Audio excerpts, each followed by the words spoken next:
Tô gravando esse vídeo agora exatamente às 7h30 da noite, tá tendo aula na academia, então se vocês ouvirem algum barulho aí, provavelmente é o Romance que tá lá em cima gritando com seus alunos. Bem delicado. A academia lá da gente é de boxe, então a galera fica assim, bem eufórico. Pá, ei, ei, ei. E aí é babado, vai sair algum barulho, mas vocês relevem. É menina.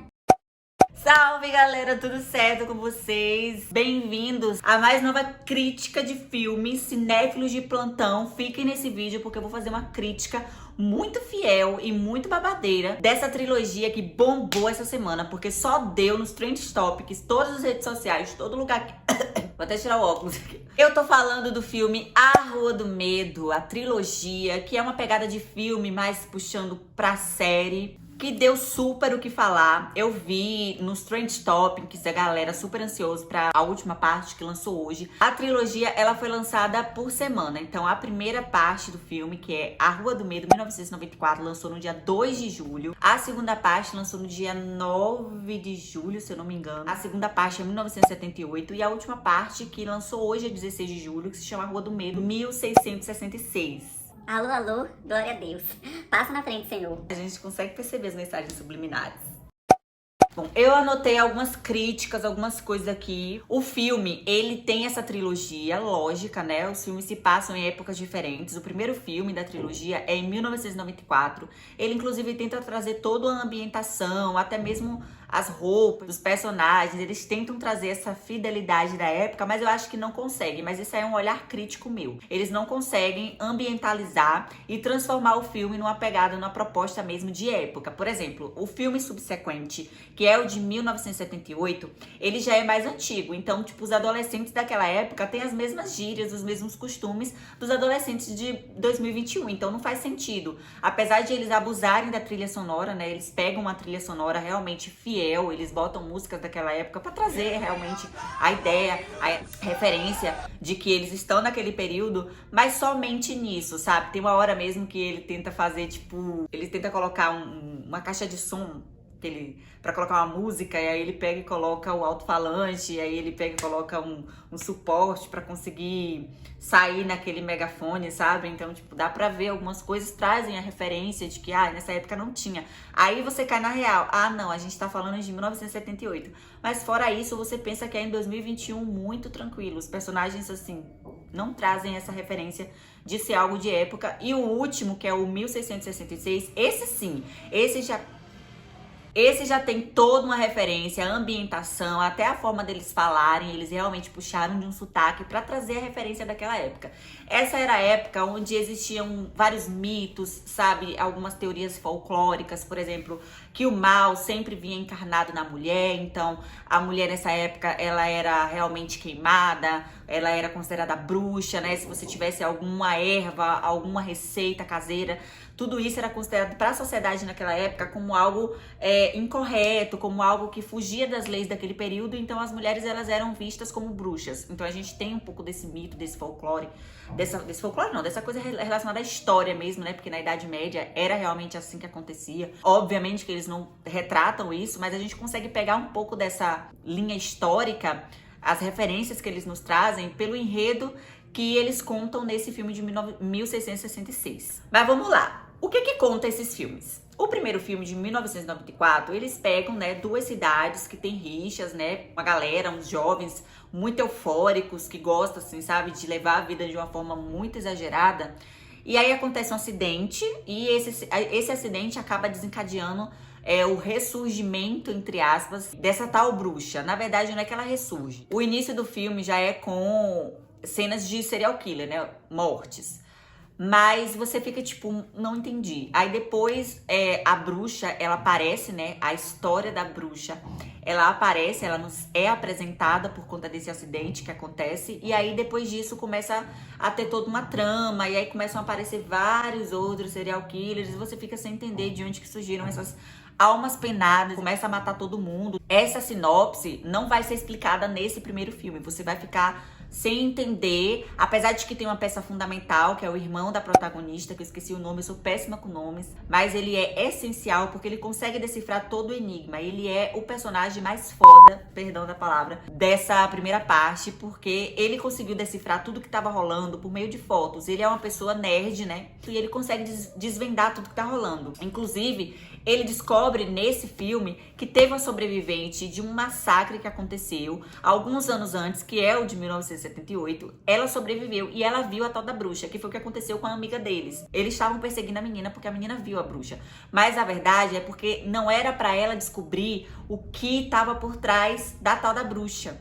Porque a história não era da bruxa, era de outra pessoa. Então, a história, a ideia, a gente acha que é por causa da bruxa, mas depois, no último filme, que a gente vai entender que não é. E acontece toda uma reviravolta. Essa sobrevivente de 1978, aí a gente já entra para o segundo filme, né? Que é a sequência, A Rua do Medo, 1978, que conta a história de Zig. E aí a gente já tem uma outra ambientalização, que é em um acampamento. E aí já tem uma outra narrativa, já tem outros personagens, e aí já conta outras coisas, mas sempre com essa premissa, né, do serial killer. Só que na verdade, o filme 2, ele vai contar mais ou menos a história do serial killer que tem um saco na cabeça. Traz toda uma referência, inclusive, do filme de Sexta-feira 13. Eu achei que o filme 2 trouxe toda uma referência, tanto do serial killer que bota o saco na cabeça, quanto também com a ambientalização, que é de Sexta-feira 13, trouxe essa referência. E o filme de 1994 já me trouxe uma referência da saga Pânico. Então eu achei que eles tiveram um pouco dessa referência, né? Eles quiseram, sei lá, homenagear ou falar relacionada a esses filmes, né? Que foram filmes que fizeram foi um divisor de águas para esse subgênero do terror, né, que é o serial killer. E o serial killer é um dos meus gêneros, inclusive, favoritos, né, mas eu sou mais sanguinária. E é um ponto que vale a pena, se você gosta de filme serial killer, repensar, porque as mortes, elas não são tão explícitas, né? Não mostra as entranhas voando, não é uma coisa 100% como é em alguns filmes, por exemplo, como o Albergue. Esse filme já não é assim, a proposta dele não é essa. A proposta do filme realmente é algo juvenil, é uma pegada mais teen, mais adolescente, é uma coisa mais rápida, mais frenética, então não é uma coisa mais tão densa como o Albergue, como Jogos Mortais. Essa sequência de filmes, ela é baseada numa trilogia, né, de livros. Eu não sei o nome do autor, mas eu vou colocar aí, passando na tela pra vocês. Mas tem umas coisas que fogem um pouco do roteiro. Bom, como eu falei pra vocês, eu acho que a produção não conseguiu se aproximar 100% na ambientalização e na ideia das épocas. Então, eu acho que esse é um ponto negativo. Então, eu coloco como algo aí negativo do filme, que não conseguiu se aproximar nas épocas. Acho que nem no último filme chegou tão 100% fiel. Eles tentaram puxar para um sotaque, foi algo mais voltado para uma realidade camponesa, mas é realmente algo mais assim antigo. Segundo ponto negativo são as mortes. Eu acho que eles poderiam ter realmente abusado mais das mortes violentas e de mostrar muito mais vísceras. Mas isso é pessoal, porque eu sou sanguinária.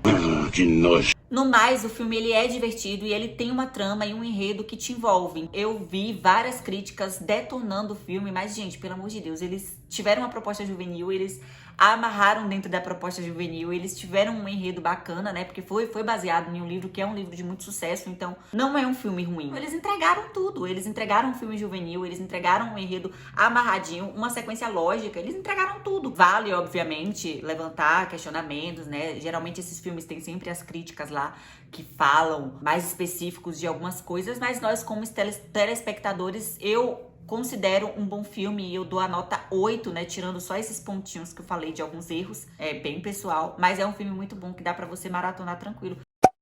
O primeiro filme, eu achei ele muito mais frenético, né? Logo nas primeiras cenas, nos primeiros 5 minutos, você já começa a ver que tem a cena da morte. O restante do filme, ele é nessa mesma pegada. Não se apeguem aos personagens, porque uma coisa que eu fiquei muito triste foi o final do filme de 1994, porque eu tava super apegada em alguns personagens e deu merda. Então não se apeguem. No segundo filme vão encontrar essa garota que se chama Zig, que foi a sobrevivente do massacre de 1978. E o filme de 1978, ele só conseguiu pegar no tranco depois dos primeiros 40 minutos. Os 40 minutos iniciais do filme, ele vai contando um enredo e tal, mas não é uma coisa 100% envolvente. Você toma logo o ranço de algumas meninas, desse acampamento, né? Porque é aquela típica garota que você quer ter longe de você, sabe? Estilo Meninas Malvadas, Regina Georgia. Então, já o de 1666 vem trazendo a história da tal da bruxa, né? Pra gente entender o porquê que essa bruxa tá com essa maldição. Aí a gente entende que, na verdade, tem o plot twist, que é aquela reviravolta, porque a culpa não é da bruxa, a culpa é de uma outra pessoa, um outro cara. Ela foi considerada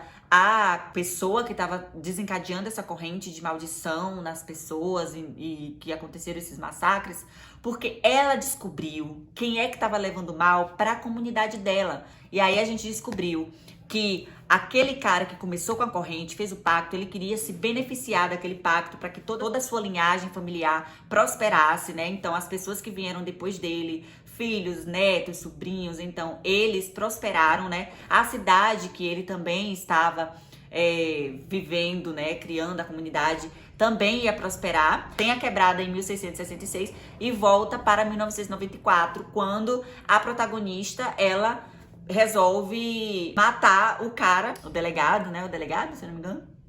É o delegado. Ele é dessa mesma linhagem. Então, a gente precisa matar ele pra conseguir acabar com o mal. Enfim, contei toda a história. E aí, no final, tem todo um rolê. Acontece um monte de coisa. Um banho de sangue. O filme 3... não tem tantas mortes pesadas, nem tudo mais, nem tantas cenas que deixa você ficar assim e tudo mais. Mas é um filme bom. E como eu falei, a minha nota é 8 pra essa trilogia.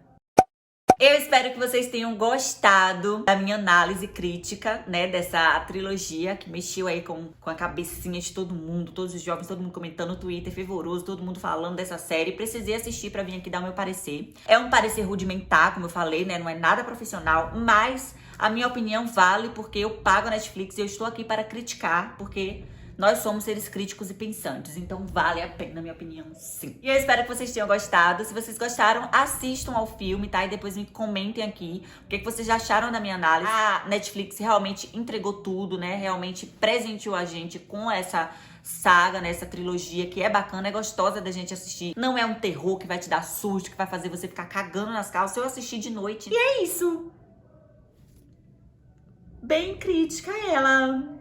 Se você gostou, não se esquece de deixar o teu joinha aqui, se inscreve no canal e ativa as notificações, me segue nas redes sociais, porque eu tô sempre lá no Instagram, rumo a 50 mil seguidores, me sigam lá no Instagram e rumo a 6k de inscritos aqui. Por favor, me ajudem, deixa bastante like pra o meu vídeo pegar a monetização, em nome de Jesus. E recomenda esse vídeo pra mais pessoas. E se você assistiu o filme, comenta aqui também, tá? Um grande beijo, fiquem com Deus e até o próximo vídeo.